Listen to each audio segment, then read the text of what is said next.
minute since we checked into Blake Lively world, and her latest PR strategy is doing something Brett hates. Hopping behind the counter with all of the commoners.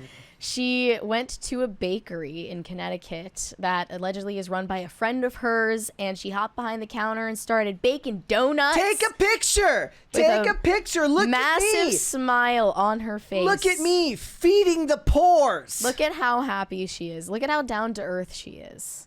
Amid her legal battle with Justin Baldoni, who she is. It's like every time assault. every time you see a politician shake hands with a bunch of like the commoners, as soon as he gets in private, he gets out his Purell and like, ugh, disgusting. We have a 20 from Pop Culture Junkie. I've been a Gerwig fan all the way back to her acting in Arthur. I hope this doesn't turn out to be blank check got too big for her britches disaster like Todd Phillips' Joker Folie à Deux. It does seem to be that way. I mean, I would be too big for my britches if I directed the Barbie movie and made that much money off of it. And also, like, she wrote that with her husband. Is she the one that's married to Noah Baumbach? Yes. Okay. They both wrote Barbie together, so I'm assuming he has a hand in writing the new Narnia material. In fact, it's probably worse. He's probably like, what if we made Aslan a girl? They're like maybe a more toxic couple than Blake Lively and Ryan Reynolds. Could be. So I think what Blake realized is that she needed to kind of create some public distance between herself and Ryan Reynolds because he began becoming one of the targets of the online ire.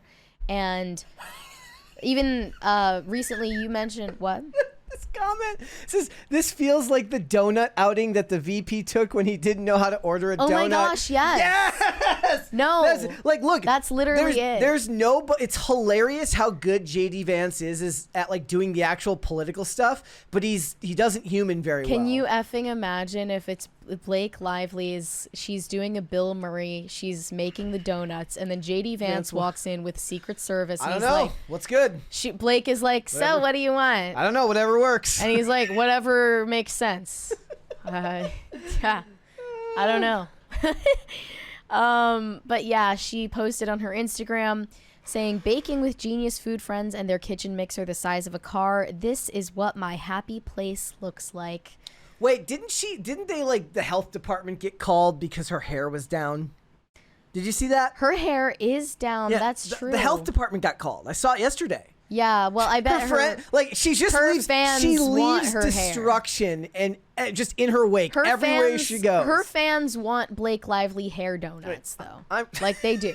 I'm gonna look and see if I can find this. I swear I saw this yesterday. But she's known for having this incredibly messy head of hair, which I'm sure was getting in all of the baked goods. Disgusting. But you know, it's at least somewhat easy to believe that she liked doing it and she wasn't faking being happy. No, she was faking being happy. She's like known for baking. She does that. Yeah, for herself. She does. She's faking it. She's a celebrity. It was like Meghan Markle levels of, you know, faux authenticity. It is there. She looks like the Yelp gets involved. Oh, they got Yelp bombed. Yep. See her friend owns the bakery. Destruction and misery in her wake everywhere she goes. Her friend was nice enough to orchestrate this to PR rehab her image move for her to rehab her public image, and now her friend's business just gets review bombed to hell. So it says, here's the deal. Earlier this week, Lively helped out a friend who owns a small donut shop in Wilton, Connecticut, working a mixer, putting out the sweet treats for the customers, and just generally down to earth. Yeah, I bet. Of course, some people online have a bone to pick with Lively, and they're pissed that she didn't put her hair up in a net or tie it back while working and serving this up. She should have. Olivia would be having a cow right now because she's not taking care of her hair. A spokesperson for the Wilton Health Department tells TMZ they have received complaints about Blake Lively without a hairnet on, and it's under investigation. Honestly, getting to talk to TMZ is probably the greatest thing that's ever happened to somebody who works for the Wilton Health Department. I know, like, who is this person? Like, that's what the great thing about TMZ is. People want to dish to her them. name is Joanne. Yes. I don't know. Yep. So, aside from the bakery rehab for her image moment, Blake has also been outed having confessed to groping a co-star on a movie called A Simple Favor. I don't know how that's possible. Which came out in 2018. And I guess people just uncovered this audio commentary she and the director Paul Feig did for the movie, where they're talking and joking about the fact that she improv'd a moment of grabbing her co-star Henry Golding's nuts.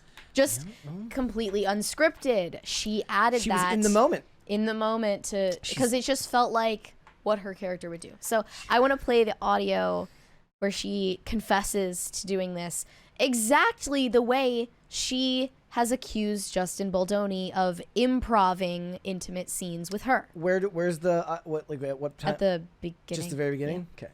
Not Blake Lively confessing to grabbing her co-star's nuts because she felt like that's just what her character would do. Wait, so am I blaming my husband for Right, am I saying he tells her, This right? is one of my favorite additions that you came up with. I think it's nuts. And you really went for it, too. That's always awkward. And you're like, hey, hi, nice to meet you. Can I grab your nuts? Like, really hard? But really hard?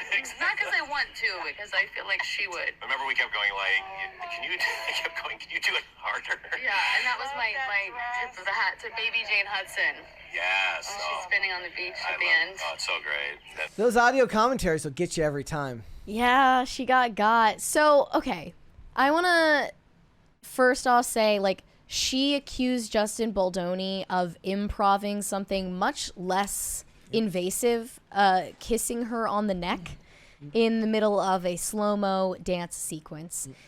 And on the other hand, we have Blake saying she improved groping the private parts of her co-star, which was not part of the script. She always does this. This is one of her favorite things to do, is just taking over the story and making it hers. Because, you know, I just think if you want to write a story, if you want to write a script that bad, and if you want to direct that bad, why don't you just do it? You have enough money, you have enough power, you can write and direct a movie yourself. She doesn't even have But to it's do the that. special joy she gets out of taking over someone else's thing. Let's say she doesn't even have to write the script herself. She could hire someone to write a script and then ask to work on it. with Yeah. them.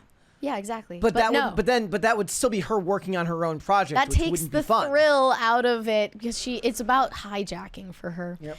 But I want to be fair, because some people are defending Blake Lively for this. People are saying that based on the way it's worded in the audio commentary, you can tell that she did in fact ask for permission beforehand. In the TMZ article about this, they say in the clip, Paul Feig says he loved Blake's addition, and Blake jokes it's always awkward to meet someone and immediately ask if you can grab them by the So nuts. you just do it anyways.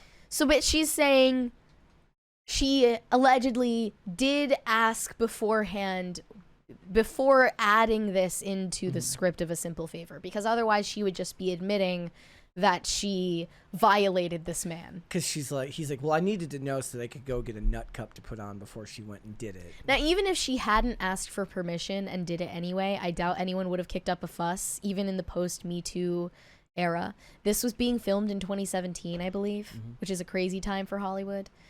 And it was Post-Trump released in election 2018. Yeah, and post-Trump.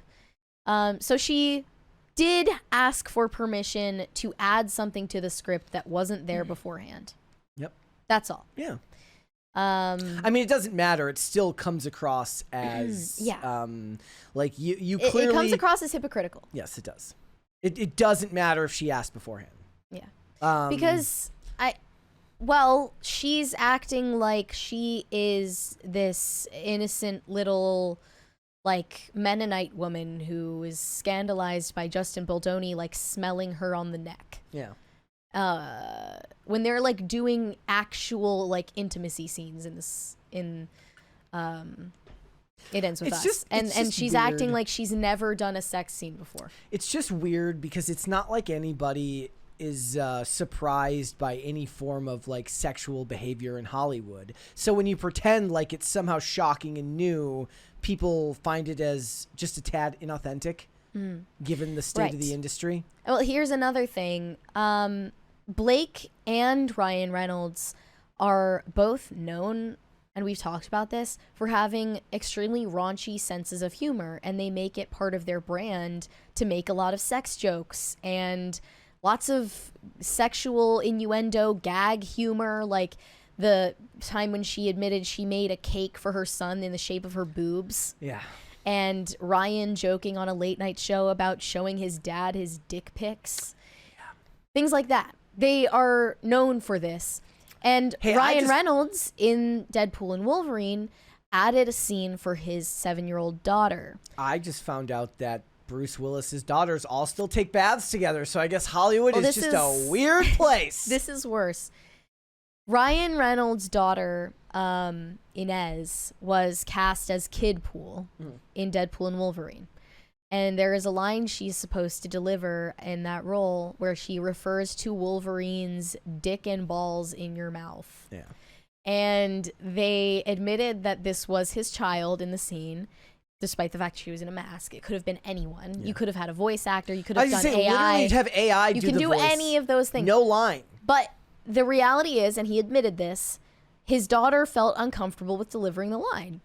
Of course, because even when you're 7 and you may not know like what you're saying, you know that it's inappropriate. Yeah. You know, you have enough common sense at that age to know that people are laughing because you're saying something inappropriate for a child to say. Yeah. So she was uncomfortable. And then in order to manipulate his daughter into saying the line by force over and over and over again, they said 75 to 100 times. He threatens to just find a different actress. He's like, oh, well, I guess if you don't want to do it, we'll just find someone else, sweetie. And she's like, okay, I'll do it. Like, I'm sorry, Dad. That's so emotionally manipulative. Yeah. And this is the couple that's acting like they are offended. Or, Ryan Reynolds sending that insane text message to Justin Baldoni where he jokes about tattooing Justin Baldoni's name on his perineum. And then what was that? And then Justin Baldoni, who's just the most like sensitive and non-confrontational person ever. She's like, yeah, I guess, thanks. Why? Like, who says shit like that to a colleague that they barely know? Yeah. Or anyone, really. Yeah. I mean, maybe it's just he's always on brand. That's how Ryan Reynolds expresses affection for another man. He says, I would tattoo your name on my perineum. I did see somebody in the chat say he does talk about getting pegged in like all his movies. So he's a weird. They're both weirdos. I mean, not that Justin Baldoni isn't a weirdo. I have made it very clear that I find Justin Baldoni weird, annoying, and detestable in general. But that doesn't excuse the behavior and proclivities of Ryan and Blake. They are total weirdos. Everyone's a weirdo. Extremely weird. It's why people like watching. It's like watching monkeys at the zoo. Yeah. Thanks for watching. Listen to full episodes of Pop Culture Crisis on Spotify. Keep up with us on social media and make sure you subscribe and ring that bell so you never miss the show. Bye, guys.